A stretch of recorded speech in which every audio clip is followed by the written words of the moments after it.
fi beekan of duratti hegeree biyya ofii arga.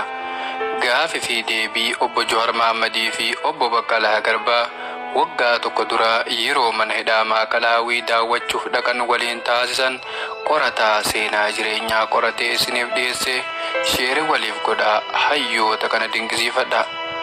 Baqqalaa Garbaatu Jawaariin akkas jedhe, ana wanti guddaan gaafii natti ta'e maaltu Maakalaawii halluudhaan haxaa'e moo marsaa lammaffaa hojiidhaaf qophaa'e baajata isaa hoo eenyutu danda'e cufaa turee miti akkasiin dhaga'e eenyutu miidhagse erga cufaa ta'ee jee Jawwee gaafannaan Jawaaris akkas jedhee deebiseef, anilleen hin beekuu duraan hin agarre bifa jijjiirrate an waan isaa hin barre akkami halluunsaa duraan kanan turre jedhee Baqqee gaafannaan Baqqeen akkas jedhee himeef, durdaamni isaa kun gabatee fakkaata, tukaan isaatu jiraa nama nyaata, ajaan mana kanaa baay'eedha ulfaata, hantuun isaatu kanniisa fakkaata, takfiin mana kanaa galaanaan morkata, yeroo san iddoon kun baay'eedha fokkata jedhee Jawweef deebisee jennaan Jawween Baqqeen akkas jedhe, dubbiin kun xiinxalaa nama barbaachisa. Har'a halluu dibuun maali kaayyoon isaa?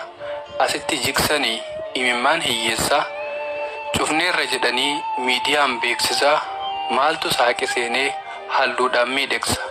Warri kun guyyaa kam cubbuu kana dhiisa jedhee Baqqee gaafannaan Baqqeenis akkas jedhee deebiseef, xiqqaa guddaan isaanii waaqas hin beekani, cubbuudhaan guutaman haqa hin argani, amala isaanii duruun beekani, dhiiga ilmaan keenyaa halluudhaan haqanii na baasi as keessa hin daawwadhuanii jedheeti Baqqeen aaree gara alaa gaffigee.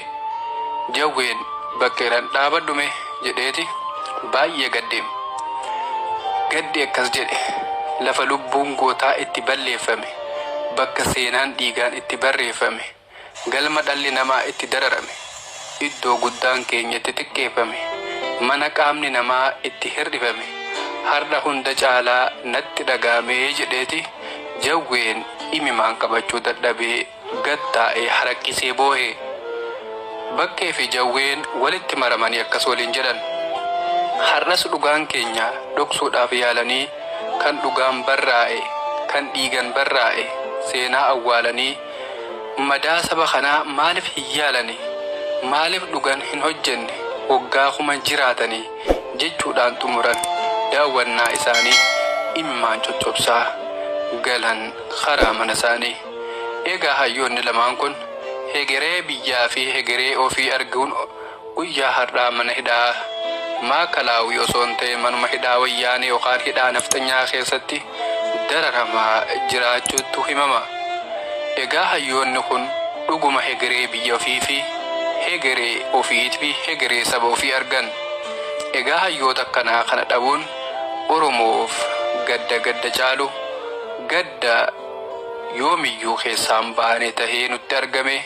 Egaa bakka jirtanitti du'aa godhaa fi bakka jirtanitti namu akka uumaa isaa kadhatuuf abdii akka isinirraa qabu ulfaadhaa horaa bulaa.